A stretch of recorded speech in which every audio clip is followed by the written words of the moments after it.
اعوذ باللہ من الشیطان الرجیم بسم اللہ الرحمن الرحیم الحمد للہ رب العالمین والصلاة والسلام علی محمد وآلہ طاہرین سیما بقیت اللہ۔ زیارت اربعین کی تشریح کے حوالے سے آج ہم چھٹے مرحلہ میں پہنچے۔ زیارت کے اس حصے میں مولا امام صادق صلوات اللہ علیہ اپنے جد امجد سید الشہداء صلوات اللہ علیہ کو اس طرح مخاطب ہوتے ہیں، فرماتے ہیں اللہم انی اشہدک انی ولی لمن والا و عدو لمن عادا۔ پروردگارا، میں تجھے گواہ قرار دیتا ہوں کہ جو بھی امام حسین علیہ السلام سے محبت کرے گا میں اس سے محبت کروں گا، اور جو ان سے دشمنی کرے گا میں ان سے دشمنی کروں گا۔ بے ابی انت و امی یبن رسول اللہ۔ اس کے بعد فرماتے ہیں اے فرزند رسول، آپ پر میرے ماں باپ قربان ہوں۔ یہاں پہلے حصے میں مولا نے جو فرمایا کہ جو ان سے محبت کرے گا میں ان سے محبت کروں گا، اور جو ان سے دشمنی کرے گا میں ان سے دشمنی کروں گا، ہمارے فروع دین کے اندر ایک اہم موضوع جس پر عام طور پر توجہ نہیں ہوتی وہ تولا اور تبرہ ہے۔ تولا اور تبرہ کا مطلب یہی ہے کہ انسان مومن منتظر اپنے مولا سے، اسی طرح خاندان اہل بیت سے، اسی طرح پیغمبر اسلام صلی اللہ علیہ وآلہ وسلم، اور اسی طرح پروردگار، ان سب سے محبت کرے، اور جو ان سے محبت کرتا ہے اس سے بھی محبت کرے۔ مثلا جو بھی محمد و آل محمد کے ماننے والے ہیں سب سے محبت کرے، کسی کا بغض اپنے دل میں نہ رکھے۔ یعنی مومنین کے اندر جو ہے وہ کینہ اور بغض نہیں ہونا چاہیے۔ اگر کوئی مسئلہ ہے تو اسے حل کریں۔ مثلا اگر کسی نے کسی کے حق میں زیادتی کی ہے تو یا اسے اپنا حق لے یا اسے اللہ پہ چھوڑ دے، لیکن کل اگر اسے کوئی مشکل پیش آ گئی ہے اس کی مدد کرے۔ یعنی مومن کو مومن کا کینہ اپنے دل میں رکھنے کی اجازت نہیں ہے۔ کینہ اگر رکھنا ہے کفار کا رکھے، منافقین کا رکھے، دشمنان دین کا رکھے۔ اسی طرح تبرہ کا مطلب ہے کہ جو اللہ کے دشمن ہیں، جو رسول کے دشمن ہیں، جو محمد و آل محمد کے دشمن ہیں، یعنی کفار، مشرکین، منافقین، ناصبین، ان سب سے بیزاری، نفرت، ان کا کینہ اپنے دل میں رکھے،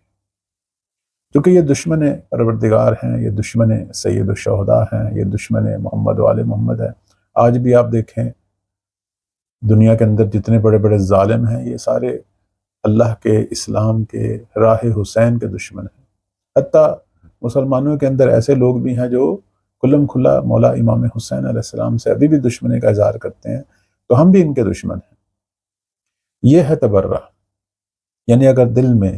عداوت رکھنی ہے تو دشمنان خدا، دشمنان سید الشہداء، دشمنان اہل بیت سے رکھنی چاہیے، اس کا ثواب ہے۔ اسے ہم کہتے ہیں تولا اور تبرہ۔ اسی کی طرف امام صادق علیہ السلام جو ہیں وہ اشارہ کر رہے ہیں کہ ایک زائر، ایک مومن جو ہے اسے اس طرح ہونا چاہیے کہ تولا اور تبرہ اس کے اندر حقیقی معنوں میں ہو۔ ہمارے بعض علماء جو ہیں وہ یہ فرماتے ہیں کہ امام زمان علیہ السلام کے ظہور میں تاخیر کی ایک وجہ بھی یہی ہے کہ تولا اور تبرہ جو ہے وہ حقیقی معنوں میں ہمارے درمیان ابھی ہمیں حاصل نہیں ہوا۔ ہم تولا اور تبرہ کا معنی جو ہے وہ لعن،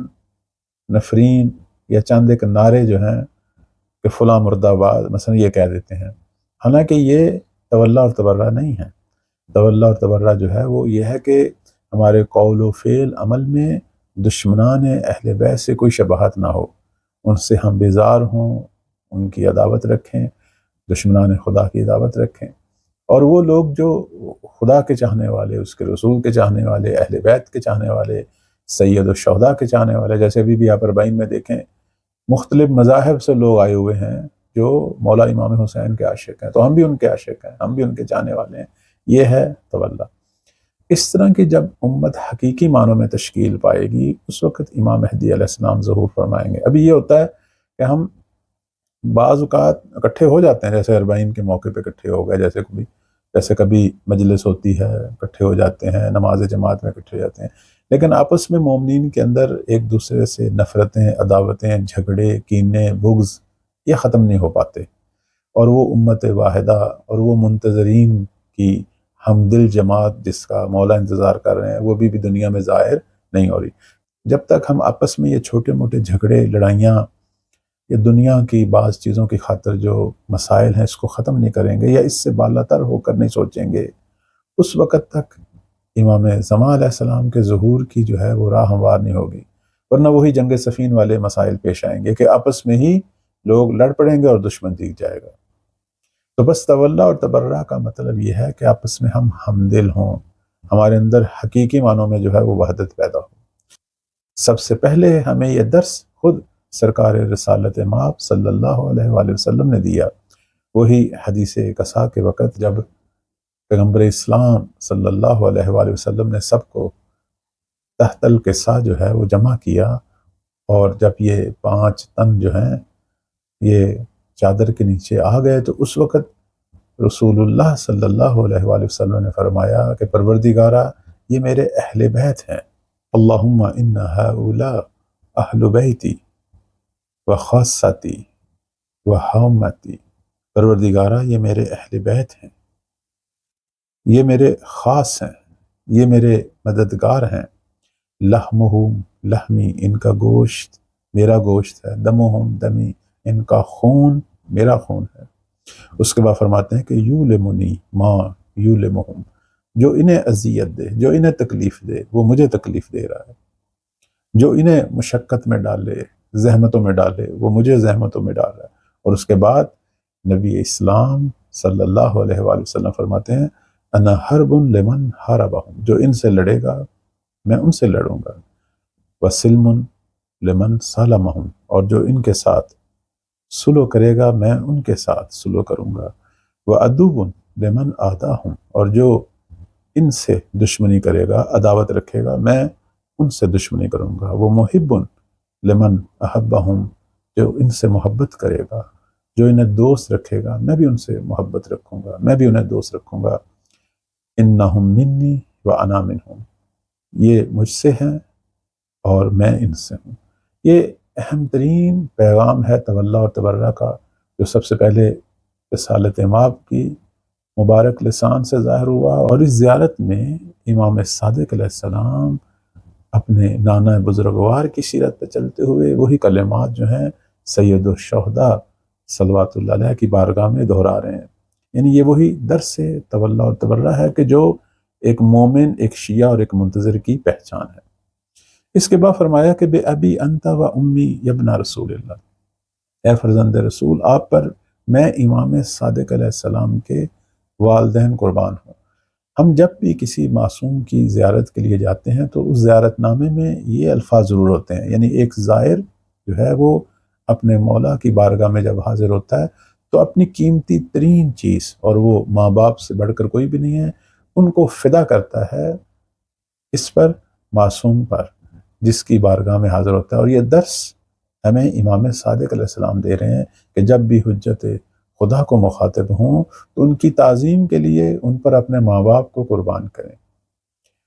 ایک زائر بہت کچھ لینے کے لیے معصوم کی بارگاہ میں جاتا ہے، لیکن وہ دیتا کیا ہے؟ وہ وہاں اپنے پاکیزہ احساسات، اپنی محبت اور اپنے عشق کا جو اظہار کرتا ہے وہ اس طرح کرتا ہے کہ اپنے قیمتی ترین ہستیاں جو اللہ نے اسے بخشیں یعنی والدین، ان کی جان کا نذرانہ پیش کرتا ہے کہ آپ کا یہ مقام ہے کہ آپ پر میرے ماں باپ قربان ہیں۔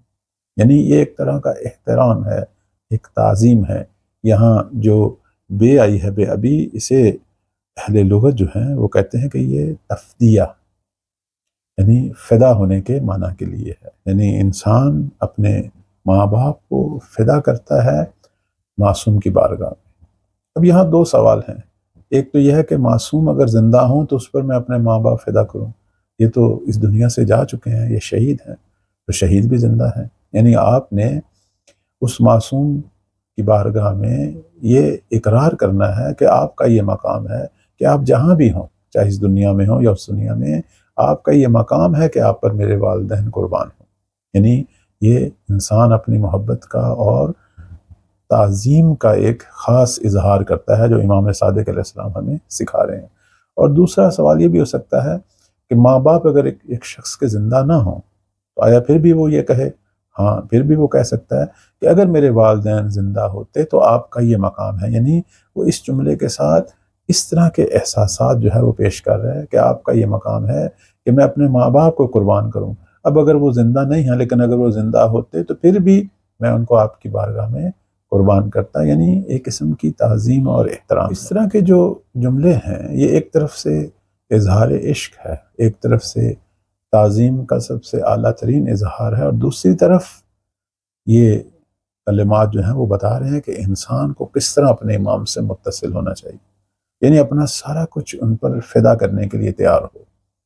اور جس طرح پیغمبر اسلام صلی اللہ علیہ وآلہ وسلم نے اہل بیت سے اپنی ہمبستگی اور محبت کا اظہار کیا، تو ہمیں بتا رہے ہیں کہ امت کو بھی اسی طرح اہل بیت سے اظہار رکھنا چاہیے، ان کی راہ کو اپنانا چاہیے۔ میں ایک نقطے کی طرف اشارہ کروں گا کہ اس وقت ہمارے سامنے ایک بہت بڑا دنیا کا واقعہ جو ہے وہ اربعین ہے، اس میں ہر مذہب اور ہر مکتب کے لوگ جمع ہوتے ہیں اور اپنی محبت کا اظہار کرتے ہیں۔ اب یہاں سوال یہ ہے کہ یہ اظہار صرف چند روز کے لیے نہ ہو کہ ہم جمع ہوں، ایک واک کریں، پیادہ روی ہو اور زیارت پڑھیں اور وہاں سے کچھ سوغات لے کر واپس آ جائیں، اور اس کے بعد پھر ہم اپنی زندگیوں میں گم ہو جائیں اور جس طرح پہلے زندگی گزر رہی تھی ویسے گزاریں۔ نہیں، یہ اربعین جو ہے یہ سب سے بڑا درس جو ہے وہ ہمیں دیتا ہے کہ امام حسین علیہ السلام سے اپنا اتصال جو ہے وہ پیدا کریں اور اسے برقرار رکھیں۔ اب آپ کی زندگی حسینی ہو اور زمانے کے حسین یعنی امام مہدی علیہ السلام سے اسی طرح متصل ہوں جس طرح آرزو ہے ہماری کہ ہم 61 ہجری میں سید الشہداء کی کربلا میں ہوتے۔ تو اب ہماری زندگی کے جو باقی مسائل ہیں، میرا گھر میں رہنا، میرا اپنے دفتر میں، کاروبار میں جو بھی میں کام کرتا ہوں، جس طرح میرا خاندان میں آنا جانا، میرے باقی تمام روابط، محلہ ہے، ہمسایہ ہے، اور سب سے بڑھ کر اپنے بچے، اپنا گھر، اب میرا ایک کردار جو ہے وہ ایک حسینی شخص جیسا ہو، یعنی میری زندگی میں، میری گفتار میں، میرے عمل میں بھی حسینیت جھلکتی ہو، میں ان کی سیرت کو اپناؤں، ان کی طرح زندگی گزاروں، تاکہ یہ اتصال مکمل ہو، صرف چند دنوں کا نہ ہو، چند روزہ نہ ہو، بلکہ میری روح، میرا جسم و جان جو ہے وہ اپنے مولا سے اور ان کی پاکیزہ آل اور بالخصوص زمانے کے امام سے جڑ جائے اور حقیقی معنوں میں ان کی اتباع کرنے والا ہو جاؤں۔ پھر یہ تولا اور تبرہ جو ہے وہ حقیقی شکل میں ظاہر ہوگا کہ میں اپنے اندر سے تمام یزیدی اور اس لشکر اشقیاء والی جو آلودگیاں ہیں وہ نکالوں اور میرے اندر اصحاب کربلا جیسی پاکیزگیاں آئیں، تاکہ میں ان 313 یا جو مولا کے خاص لشکر ہیں ان کے لائق جو ہے وہ قرار پاؤں۔ انشاءاللہ الہی امین۔ السلام علیکم ورحمۃ اللہ۔